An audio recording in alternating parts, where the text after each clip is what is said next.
Yes educator, मैं हूँ Shalini Srivastava. Daily test series में आज आपका टेस्ट नंबर है 96 और आज आपके लिए जो सेलेक्ट किया गया वो हिस्ट्री का पार्ट सेलेक्ट किया गया है।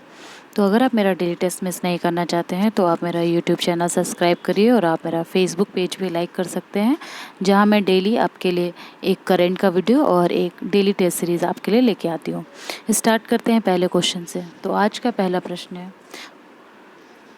वैदिक कर्म कांड में होता का संबंध है। ऑप्शन ए है ऋग्वेद से, ऑप्शन बी है यजुर्वेद से, ऑप्शन सी है सामवेद से और ऑप्शन डी है अथर्ववेद से। इस क्वेश्चन का जो आपका राइट आंसर है वो ऑप्शन ए है। ऋग्वेद की मूल लिपि जो है वो ब्राह्मी थी। ऋग्वेद में कुल 10 मंडल हैं और 1028 मंत्र हैं। ऐत्रेय और कौशितकी ऋग्वेद के 2 ब्राह्मण ग्रंथ हैं। पतंजलि के अनुसार ऋग्वेद की जो है वो 21 शाखाएं हैं और ऋग्वेद के पुरोहित को होता कहा जाता है। इसके द्वितीय से सप्तम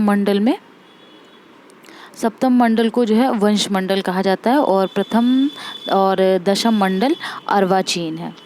क्वेश्चन नंबर 2, ऋग्वेद में अघन्या का प्रयोग हुआ है। ऑप्शन ए है बकरी के लिए, ऑप्शन बी है गाय के लिए, ऑप्शन सी है हाथी के लिए और ऑप्शन डी है घोड़े के लिए।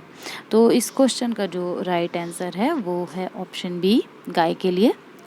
वैदिक काल में गाय जो है अघन्या उनको कहा जाता था। अघन्या का जो मतलब था वो ना मारे जाने योग्य, इसलिए वो गाय को कहा जाता था।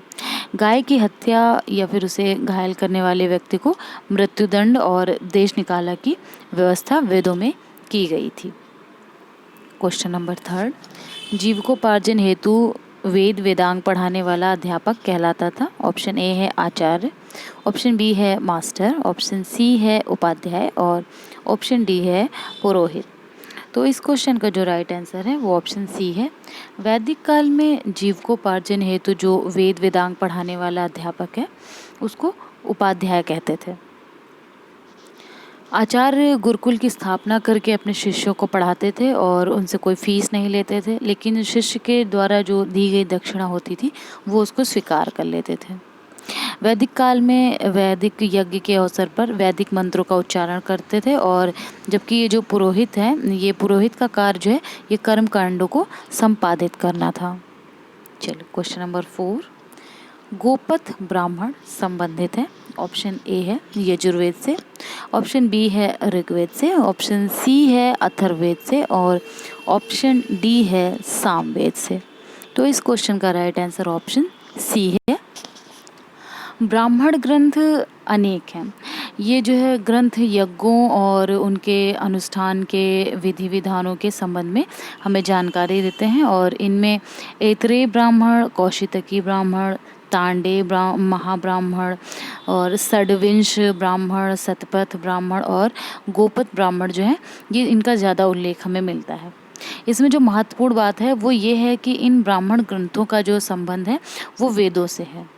ऐत्रेय ब्राह्मण और कौशितकी ब्राह्मण जो है ये ऋग्वेद से हैं और तांडे महाब्राह्मण, षड्विंश ब्राह्मण और जैमिनी ब्राह्मण जो हैं ये सामवेद से हैं।